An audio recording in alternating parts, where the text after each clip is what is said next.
Thank you. Okay, well, I hope you found that session interesting and productive.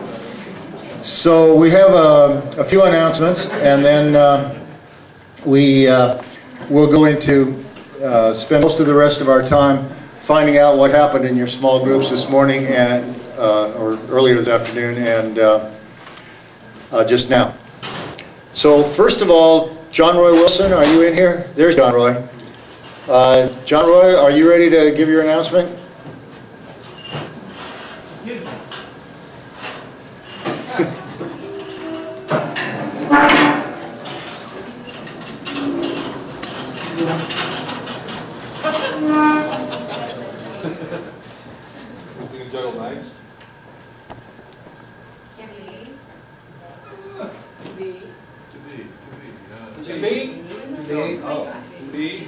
Or not to be.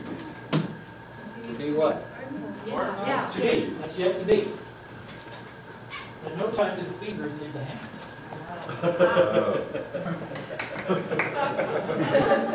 It's called a round of applause. Has anybody been outside recently? It's bright, it's sunny. I went out there a moment ago and captured a rainbow. The purpose of this is just to get your attention, really, not to put me on stage.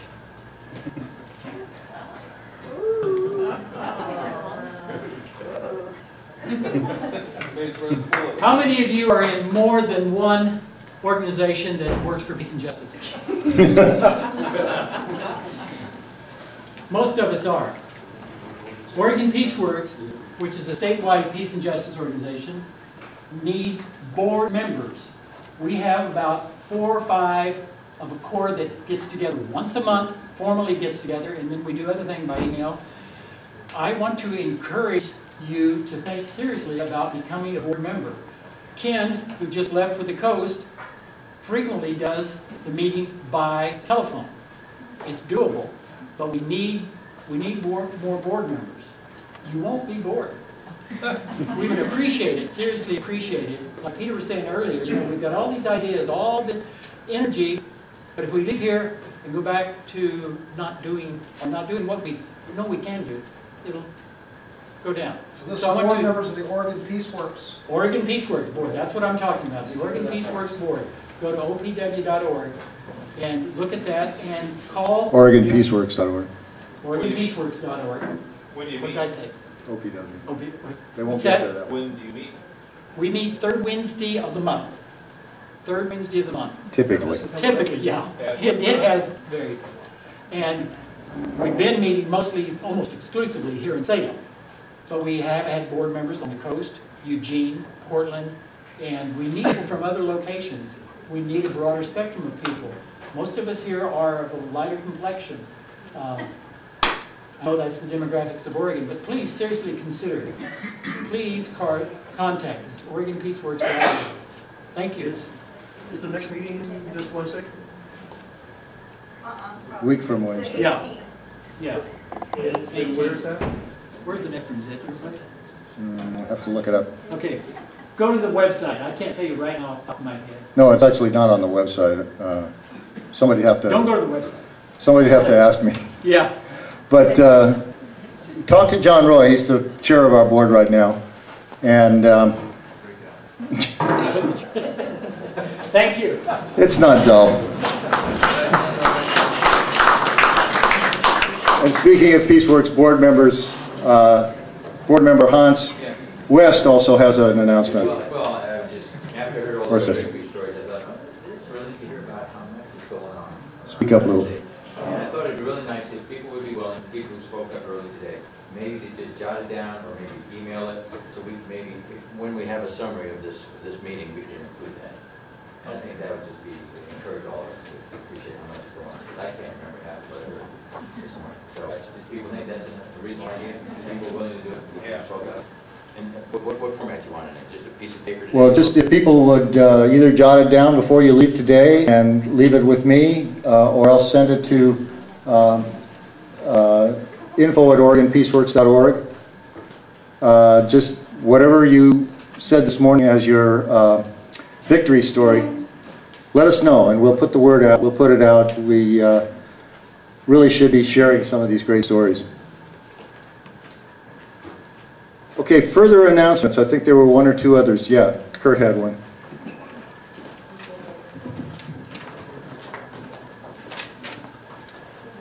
I just wanted to emphasize and let everybody be sure to tell their groups about the rally on March 15th in Salem at 1 o'clock. That the title, the theme is "Stop the Wars, Home and Abroad, Keep Oregon's Guard Home from Iraq and Afghanistan."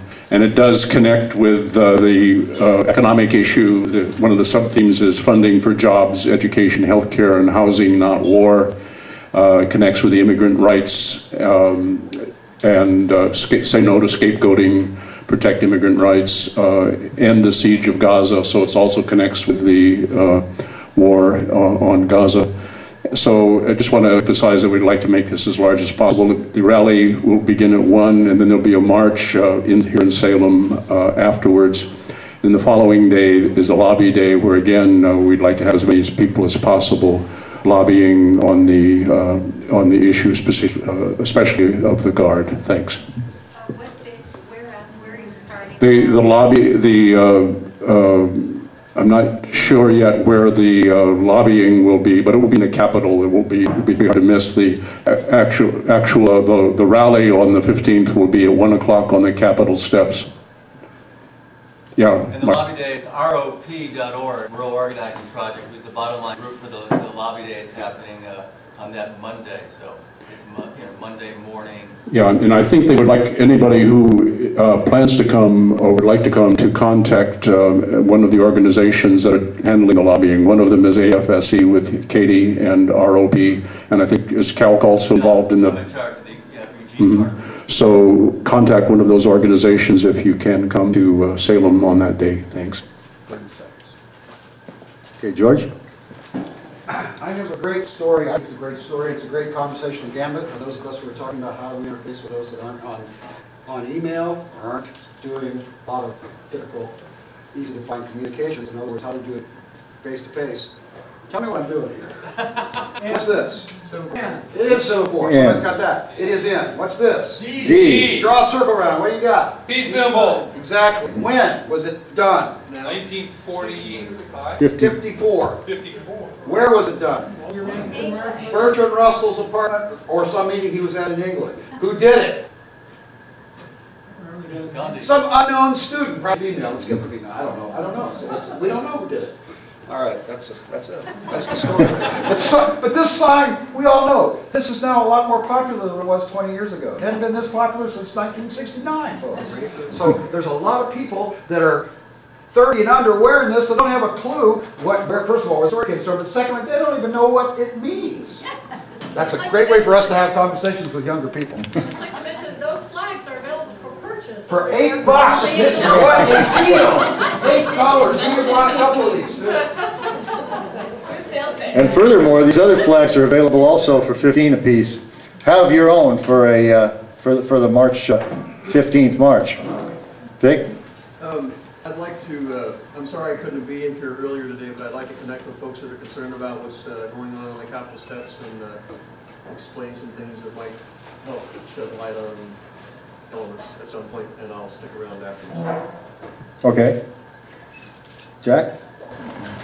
Well, George reminded me that I should have mentioned before that we have a nice big blue and white Guard for Peace bus that is registered on RV in Perry 12, and we like to use it as much as possible. It's available to carry groups of people to demonstrations, events, any sort of worthwhile activist enterprises. So anybody who's interested can contact me. The address is jack@jdresser.com. Great. Thanks. John? Oh, I hadn't heard anything about this, and I may have missed it, but I want to thank the cooks. Yes. The cooks. Fabulous.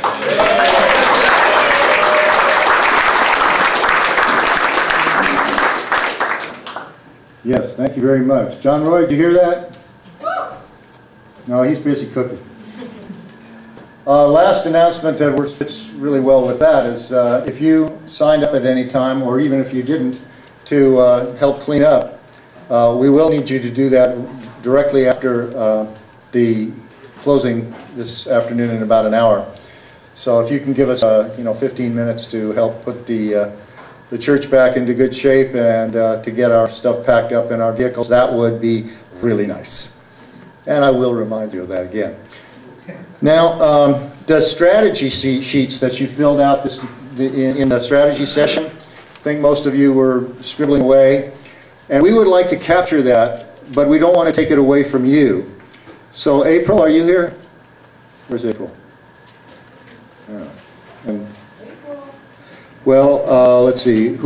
Could somebody else volunteer to just go around and pick up one from everybody? And the church has said we could go ahead and use their copying machine. We're just going to copy them and give them back to you. So could somebody just go around and pick them up? And that's the white strategy sheets, assuming you have something written on it. We're not going to read any of this left. We're getting to that. Well, are you gonna need it to? Oh, okay. Hold up a minute then. Hold up a minute. Facilitator's going to give reports back. Is that how you're going to do it? No. We're gonna do it more of a popcorn kind of way. So you might need it. You might need it. If you hold up your hand, if you don't need your sheet if you don't plan to make a report, or if you don't need your sheet right now, and we'll at least get it started here. So maybe you could pick those ones up. There's two. Pick those ones up. Okay. Okay. So we had two sets of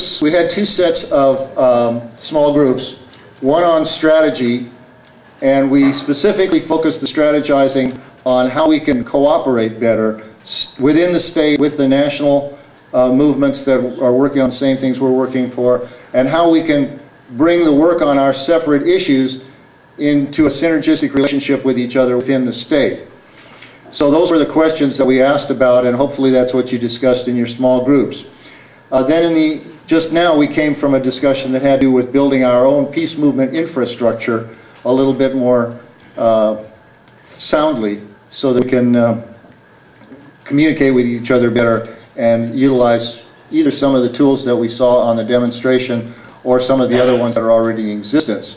So what I'm going to ask you to do right now is just kind of pop up with things that really impressed you out of either of those groups that you were in, that, boy, this was a good idea, or this was something new to me that I really think everybody ought to know about. And make it quick, make it succinct, and Diane over here is taking notes of what you're saying so we can capture all that. And by the way, I want to point out to you also that independent filmmaker here, Mike Tabor, has been recording all the proceedings also today, and we appreciate that. And I have some personal experience that lets me know that he's willing to make his work available to people when they have a good use for it. So contact Mike if you need some footage of this event for any purpose. And I'll share it with you, so it'll be on your website. Thank you. Thank you very much. Okay, so what activated you? What excited you? What struck you about either of the small group sessions you were in? Karen? Yeah, this lady right over here, I don't remember her name, actually called people in Eastern Oregon. She lives in Portland, I believe, but she went out of her comfort zone and she attempted to make contact with, was it the Democratic Party? Yeah. Democratic Party heads in the Eastern Oregon counties. So she sort of went out of her comfort level, and that impressed me. Okay. Okay. Good work. Someone in our group, we were talking about how to help veterans when they come home, and somebody said, we do something weird in Portland to get in the national news, so let's do weird things. What kind of weird things were being... Well, we didn't have specifics. It's just one of the questions was how can we connect with national and let them know what we're doing. Well, Portland is weird. Well, the weird thing that happened up in Portland last time we had one of these demonstrations was that somebody burned a soldier in effigy, and that got all over the national news, and we'd prefer not to have that. So I was thinking about some other kind of weird suggestion that is more along the lines of what we want. Yeah. Just an old favorite used over the years, our workshop was on dealing with the, cutting the funding for the war, was doing the penny polls on tax day and sharing the information with Oregon Peace Works so everyone around the state will know what happened. I think it's just a fun thing. It's very effective, reaching out to people who don't normally do, and I found some people in our that hadn't done it before didn't really know about it. So. Where did you set those up, Michael? In front of the post office on tax day. And what did you call it? Called the penny poll. That's where you get people 10 pennies, and they decide where those tax dollars go in 5 or 6 different categories we put on the table, like supporting the military or human resources. In Eugene, we know the results are usually, it's pretty amazing. And we sent out to the media. It's just a great opportunity, and this year especially, to get word out about changing federal spending priorities. What's totally amazing to me about the penny polls for the years that I was running them was that in each area of Oregon where people were running them, we found out that their results from year to year were amazingly consistent. More consistent than most polling is. If you just took random poll of some other kind, it's really amazing, and everybody wants the military to get less than it does get. So yeah, it's great tactic. Any of things? What other things came out of your groups? Yeah, Barb. I loved what the community activist said about going out and he said contacting 5 people each day, and think how many people that would be in a year. Well, maybe you don't have to do 5 people in a day, but the idea is great. It's great. Lori? Well, we had the issue on responding to the crisis in Gaza, so we have 3 pages of information. But what was unusual, I think, that was good, was to provide information for high school curriculums. When the history of founding of Israel comes up, it's very sugar-coated, I think was the phrase that was used. So to provide information that is just, fills in quite a few missing gaps. And if it's, I think, done in a kind of respectful way, it's received much better. So that was very good. And, we could see a lot of what we were planning that maybe OPW would want to put on their website as a page devoted to this issue, that maybe we can use the Peace, Justice, and Environment website to do that. We're off the hook. Although not everybody, we didn't know that at that time. And also there was a proposal that Israel and Palestine peace be a primary focus of Oregon peace groups. That's recognized that it's, either the key or the keystone or the acupuncture point, however you want to, whatever metaphor you want for world peace, that there are other hotspots in the world, but this is the one most likely to annihilate all of us if it doesn't get out of hand. So that proposal out there, and then, like I said, other pages of thoughts. Okay, thank you. I have one question about that. Did the people in your group at all talk about finding consensus within the peace movement about their positions? Yes, number one that we have to do under statewide is to have communication between interested parties and peace activists. And Oregon discuss, what it is, what we want to support, understand the missions of different groups, and be careful don't just jump in and assume you support everything, to find common ground. And at least amongst most of us, nonviolence was a crucial component. But, so yes, it was discussed. It isn't like we're ready to say what that is. Okay, thank you. What struck the people? Andrew? Actually, we did have one even better idea than that other one. That we have individual areas, counties, I guess, have veterans open houses where we might have a potluck or might have a family day or might have breakfast or something, and invite the vets and just kind of make them feel welcome and find out what their needs are and see what ways we can help them. Does that sound like a good idea to the vets? There is an organization called Common Ground that's meeting in Portland, working on vet support that has a lot of peace activists in it. So you might want to check in with them. They have a whole program of approaches to welcoming vets. Common Ground? Common Ground. Do they have a website? Common Ground PDX. No. House. It's a peace, they meet at Peace House. Are they related to Common Ground in New Orleans? I don't. But if you contact the Peace House in Portland, I'm sure you. Okay, great. What else struck people? Yeah, George? Well, I was with the group called Global Warming, and right off the bat, we decided, and we were told, really, by those who were really bright, well informed on this subject. I thought I was, but it turns out I'm not nearly as well as this isn't global warming, this is climate change we're talking about. Ultimately, this may be all of our, particularly our children's primary issue, talking about the economy eating up all of the legislative time this year, the economy eating up all the legislative time for National Congress. And secondly, that overcoming the wars of the future are most likely going to be resource wars, because I'm ringing bells with people in Iraq.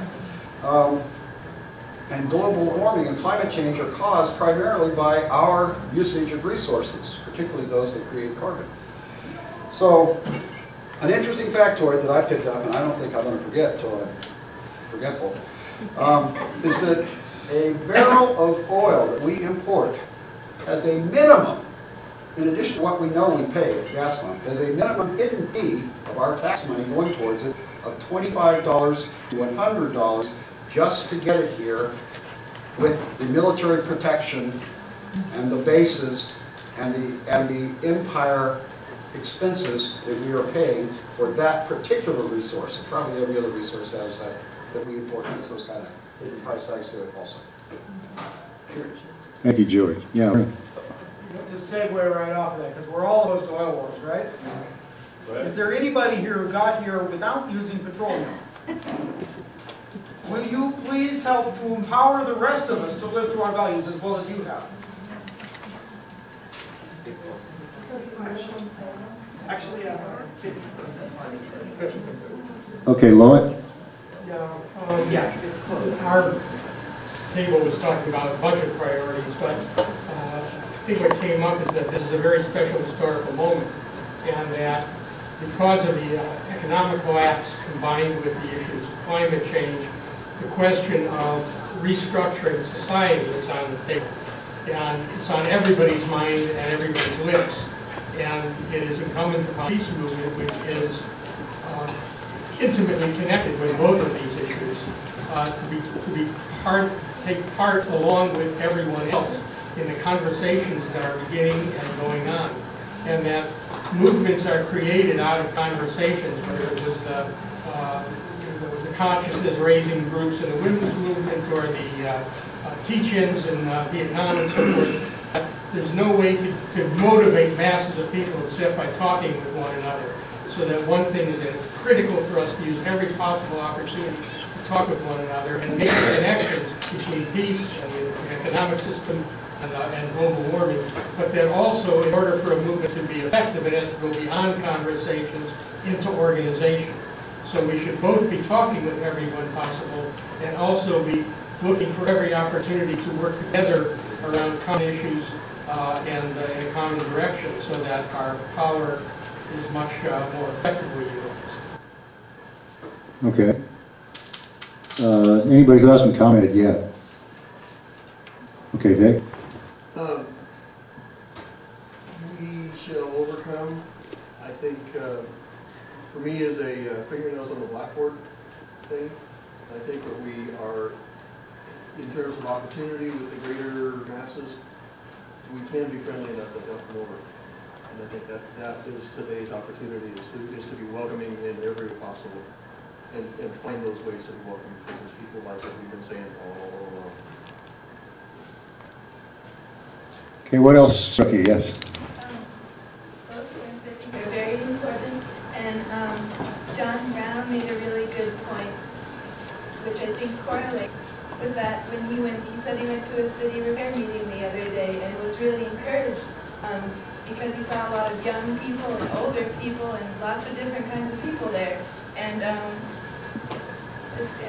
this idea or made a point that you need to mobilize a community out of a diverse community, out of the people around you, to identify a common cause among the people around you instead of not forcing, but pulling people into your movement, because that's the way to really get an emotional edge and mobilize people, is to identify that common cause and, you know, for a lot of people. And I think it's really important, you know, not to, you know, people don't like being pushed upon, right? So if you can create a community and a cause out of the people around you, you know, it's all the more diverse, and there will be a lot of young people, you know, next time or something like that. Thank you. Mike? Just to chime in on exactly what she's saying, I think that what people in the United States do understand self-sacrifice. We went through 2 world wars. The self-sacrifice that I think that we have to start thinking about right now is sacrificing our tremendously high standard of living for the sake of the standard of living in other countries. Because this, in my opinion, is the cause of incredible injustice and therefore war. I think this is something that the public can understand because it's not an ideological issue. It's an issue of human decency. And you know, it's a community issue too. You know, when communities depend upon themselves, on their interior organization, community gardens, things like this, all of these pieces start fitting in place. And so it's certainly ironic that the recession is going to benefit this movement. .com madness of the last. Okay, thank you. Other comments? What came out of your groups as far as infrastructure? Anybody come up with good ideas there?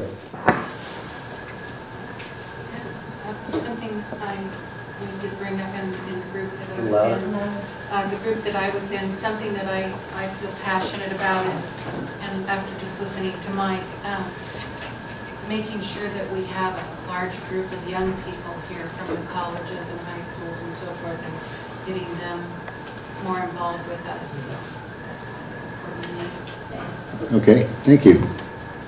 See, there was another hand a moment ago. Other things that intrigue people about what they heard or what they said in their either small group? Well, we're going to get done early if that's the case. Go ahead, Kurt. Yeah, I think our group felt there was an importance in supporting this PJEP process, and that there was a real need for a statewide. We saw this very clearly seeing it very clearly in the Guard Home campaign, that the need for we aren't able to get people very well from the coast and from to get engaged in this issue. So there are a lot of statewide issues that lobbying with our senators, and that lobby list has been was very successful when it was being used, I think, in sharing information about techniques and where different people were and what kits we had. So I think there is a real need for a statewide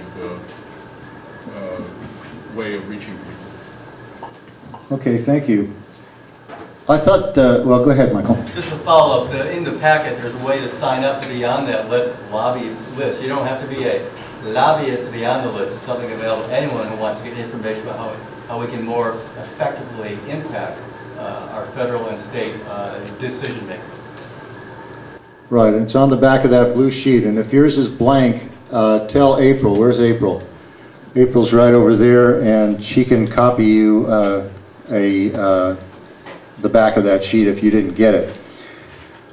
Okay, I was going to ask, Rachel, you had a lot of interesting comments in our small group about the PJEP proposal, and I thought that'd be a good thing for you to share with some of the other folks because you had some real concerns about it. I wonder if you'd be willing to say a little bit about that. I guess to play devil's advocate, I'm trying to think.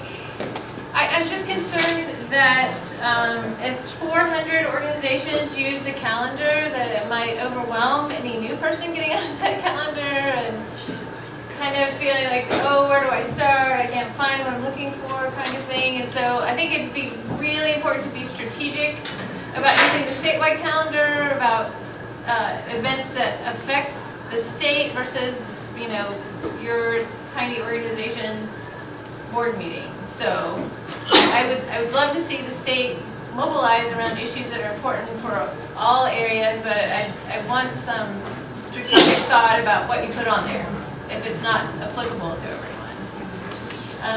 In our nuclear war weapons group, we were talking about, and it might be a great organizing tool within the social networking of this news site, to start being strategic about our media presence so that every month there's a big op-ed about a peace issue. If we start with a general topic like war is not sustainable, and PSR takes it in January and talks about the nuclear weapons cost of war, and Salem Works takes it in March and they talk about the GUARD campaign and how the GUARD would impact our state financially, so that we're constantly using all our resources and all our great skill sets for one common purpose, and hopefully we can do that. Yes, there's a listserv, Northwest Peace Media, which is also referred to at the bottom there of your blue sheet, and that's the tool that we could use to do that. And I hope that you will challenge us to do that on that listserv, Rachel. Okay. That's good.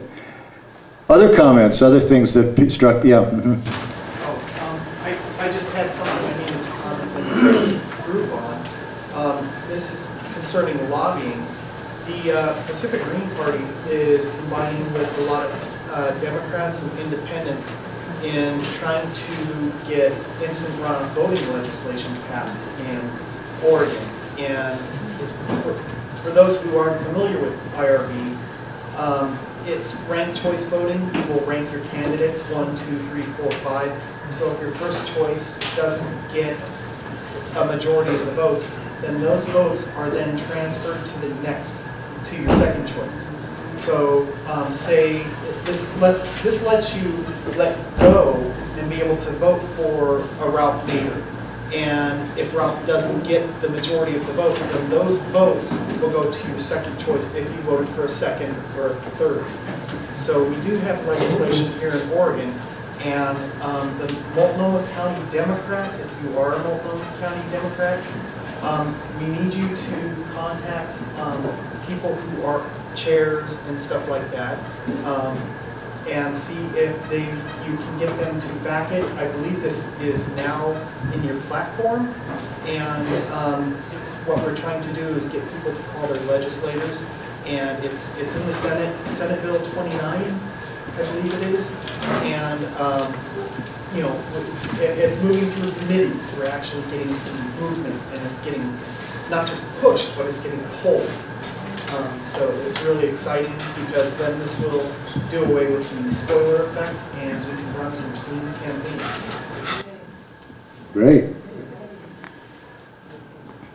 And so you're saying SB 29 is instant runoff voting? I'm sorry? Are you saying instant runoff voting is actually embodied in SB 29? It is. It's been put through the last 2 legislatures here in Oregon. Peter Buckley, I think he had the votes for it, but he pulled it, and I think the reasoning in the last one. The last legislative session. Yeah, the last legislative session. The reason I was told that he possibly pulled it was that if it didn't quite get the votes, then that would be something people who opposed it could say, well, it crashed and burned once. So why are we voting on it now? And it would give it a negative connotation. So I waited, and I'm sitting on my laurels, but now we have a lot of people working on this, and if you're interested in working on it, this is a very diverse mixture of people run through the Oregon Voter Rights Coalition and some other folks. All right, thank you. If we didn't do anything that crashed and burned the first time, we'd still be running around on 4 legs. Yeah. I think most of the people in my group that I attended, the Gaza group, understood that the Gaza crisis in December is just another chapter in an ongoing campaign to displace the indigenous indigenous people, Israel and Palestine. But I was able to share a website, www.endtheoccupation.org.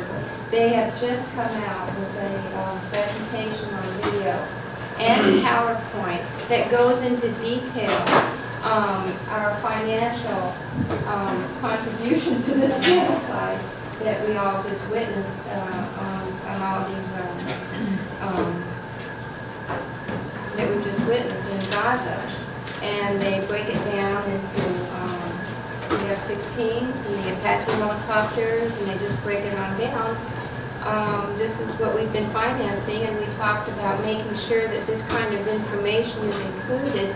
This is how we can connect with other peace groups nationally and statewide. This is what we're funding. So I just wanted to add that. Does that money come out of the Defense Department, the military budget, or from the State Department, or where does that money come from?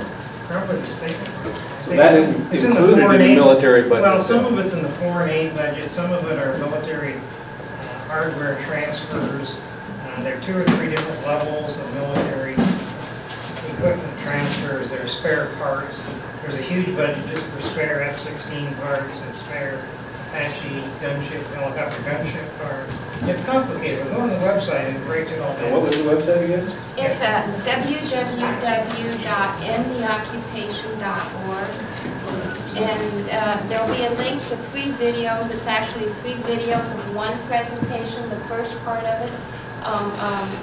Somebody introduces Representative Kucinich, who starts off the presentation. The second speaker is Josh Rubner, who goes into the financial aspects during the Bush campaign. And the third section is a personal account of a Palestinian man who lost both brothers. Both of his brothers were shot and killed intentionally and knowingly, even though they were civilians. And that's definitely worth watching and understanding. Heart-wrenching personal account. All right, great. It's good to know it's another resource that's out there. In terms of, you know, Jack, you were talking about there's a huge budget for just F-16 parts. It should be noted that people who haven't actually looked at the numbers think that we give an enormous amount of money in foreign aid to all these countries. It's really not a huge amount to start with, and almost all of it, or at least half of it, is being given to about 4 or 5 countries in military aid. So when you hear people talk about huge budgets for foreign aid, it really isn't. We give more money to Israel than all of sub-Saharan Africa combined. That's right. And most of that is military aid. It's all military, right? Yeah. Lowen? Then again, just a comment on the voting issue. There's a book published recently, and I'm sorry I can't remember the title, but it compares 5 different voting systems and does a study to see what the results are in terms of which systems are most effective in actually meeting the desires of the voters. And the system we use, which is the winner-take-all system, is by far the least effective in terms of getting a democratic result. And the ranking system that was mentioned is the most effective. But if you look at all the different systems on a graph, they're all kind of grouped over here, and here's the one we use out here. The only one worse is random selection. And it's not too far from Yeah, well, that probably isn't going to stop us from going around and teaching the rest of the world how to be democratic, is it? Okay, other comments. Vernon, you have another comment? Yeah, we had an interesting discussion at our table about reaching out to people using non-electronic methods. Particularly, we talked a lot about doorbelling. And in our own neighborhoods, reaching out to people who don't agree with us politically. maybe specifically to people who don't agree, listening to them as well as letting them know how we feel and why. Discovering those elements of common ground, making peace with our own neighbors, as opposed to allowing some national entity to decide that the Republicans are against the Democrats and you've got to line up with one or the other. You know, real community is a lot more complex than that, and we can be part of our own community by reaching out to the neighbors that we disagree with. Excellent, thank you. Chris, did you have a comment before that we didn't get to? You came up here and I forget what you told me, but... Oh, about the active bill. Yeah. The legislative session, all the bills was the deadline like last Friday. I was just interested, we already know about the Garden Home campaign, but if you're following something else that's another social action, justice, peace, environmental thing, that there's legislation pending that we should all know about and be following, it would be great if we somehow exchanged what all those bills are, because there's hundreds of them, on the agenda now. If anybody knows of anything, I'd like to know what they are. Well, that's exactly what the Let's Lobby listserv is about. So sign up for it and then let other people know. And of course, you can also send an action alert to Oregon PeaceWorks, and we will send that out in terms of, well, if there's something that needs to be done around that a lot of people need to do, that more people than are on the Let's Lobby. So those are two tools that we have before we get the PJEP website. John? I wanted to follow up on the talking to your neighbors thing with a experience that I had in my apartment building last year. With the landlady took out some just kind of grubby landscaping stuff and put in some garden and a patio, and then send out and walk through the neighborhood and put an invitation on everybody's door to come to a potluck. And it was amazing what this little garden did. And that there were people who lived in this neighborhood, my landlady had lived in this neighborhood for 15 years. There were many people in her neighborhood that she had never met before. There were people at this potluck that said, I never knew there was anybody I could relate to in my neighborhood. And they were just lived, one building away. And not to try and find out or convince somebody else of their belief systems and stuff, but just find out what they are. If you know their name, you're probably not going to know what their politics are. And so a garden is a great way to build community, and a little patio with the potlucks can do it too. Great. Michael? Just a reminder from our military spending, the National Priorities Project, I think, does the best job of showing where our tax dollars go. Most people know they break down like the Iraq War costs and how much it costs in Oregon by county, sometimes by city and by state, and breaks it out further than what that money could pay for. So it's really good.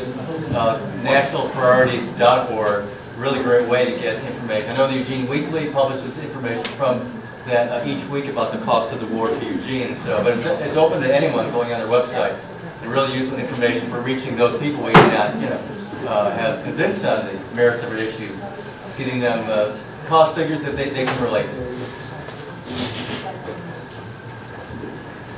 All right, thank you. Yeni? I have kind of a housekeeping issue here. I noticed that my email address was not correct on the yellow sheet, and there's some other incorrect information that maybe I submitted, or maybe got mistyped on another end. Possible it's me. So if your information is not right on the yellow sheet, if you'll please write the correct information down there legibly, and then hopefully it can get sent out to everybody somehow. Yes, give that information to April there in the blue. Hold your hand up again, April. Give it to April in the blue, and she will take that information. Hopefully we corrected. Hopefully we corrected your information when you registered. That was part of the idea of it, but mistakes do creep in, and of course it only takes one letter to be wrong in an email address and it doesn't arrive. So yes, please make sure that the information on the yellow sheet is correct for you, and if you see anything else that isn't correct, let us know about that. It's a shame when we get away from these places and then we can't get back in touch with each other because of something like that. Thank you very much, Yaney. That's helpful. Anybody else? Yeah, back there. There's a big version of what John was talking about. It's like a giant citywide garden party, and it's the Village Building Convergence, if you haven't heard of it yet. And it's led by City Repair, and they're like a community building organization in Portland. And I got flyers if you want one. Cool. And, it's fun. It's groovy. It's in June. We got some time. All right, that's for Portland. If you might go to that and talk to her. Yeah, I will. Lucy for a day. I am very interested and intrigued by the notion of making Palestine-Israel peace the primary focus for the Oregon peace movement, and in that connection, I realize there's no time to fully discuss it. I would like to promote the notion of having another peace summit, perhaps after the National Guard campaign, Council legislative session, to discuss this idea of shifting our focus to that. I also was a little disappointed that our group couldn't come to a consensus. Reach consensus to utilize nonviolent communication techniques. That's Marshall Rosenberg's treatise on how to talk about problems amongst disputatious with disputatious parties, and I would like at some point in time the subsequent peace summit that is devoted to Gaza that we actually have that debate on nonviolent communication technique versus our usual striding ways, which has not gotten us anywhere in the last 3 decades on the issue. Yeah, make that about 6 decades. Okay, great, thank you. Anybody else? Okay, well, it seems like we're done a few minutes early, which is great. I see a lot of people getting into their clothes and getting ready to go. But before we do, I'd like to get everybody around in a circle and do kind of a closing event. And yes, thank you. That's very helpful. What Lori did was just hold up her pink sheet. Who knows what the pink sheet is? Evaluation, that's right. It's your evaluation. And please, please, please. Did I say please? Let me say it once more. Please fill out that pink sheet before you leave here and give it to April. Or put it in a box. Do we have a box for it or something? I don't know. Anyway, leave it behind in a prominent location. We will find it, and we definitely want your evaluation. These evaluations, oh, the cards, yeah. The cards can be given to Leah. The cards can be given to Leah or left on her table back there where the rainbow peace flag is. And actually, we really use these evaluations. We look at them and we use the suggestions that are made when we plan the next Peace Summit. And if somebody else wants to plan a Peace Summit, we'll be real happy to share this evaluative information with you. So it's really a worthwhile thing to do. It helps us do better work in the future. So one more time, fill out the pink sheet and leave it behind before you go. After the circle when you leave, you at least one chair here. We need to put 20, and back there. We're going to establish this room. Please take all your stuff. You're going to make it back in the squares. Yes. Sam said we're going to put. Well, where's Sam? Anyway, I'll start the process. If you'll just bring your chairs up here. Okay. Well, I want to thank everybody for coming and for putting out good energy today and for putting out constructive ideas in small groups and in the large groups. And I think it would be great if everybody were to turn to the people next to them and thank them for the work they're doing, because I just know that none of us get thanked enough for what we do. And I want to be the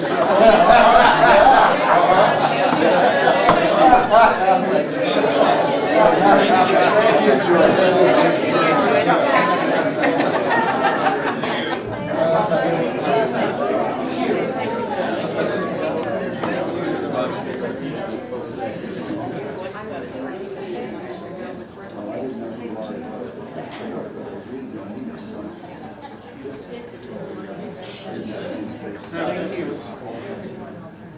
So yes, thank you all, and I think it's really wonderful that so many of you were able to make it here today and that we have so many different geographical regions represented.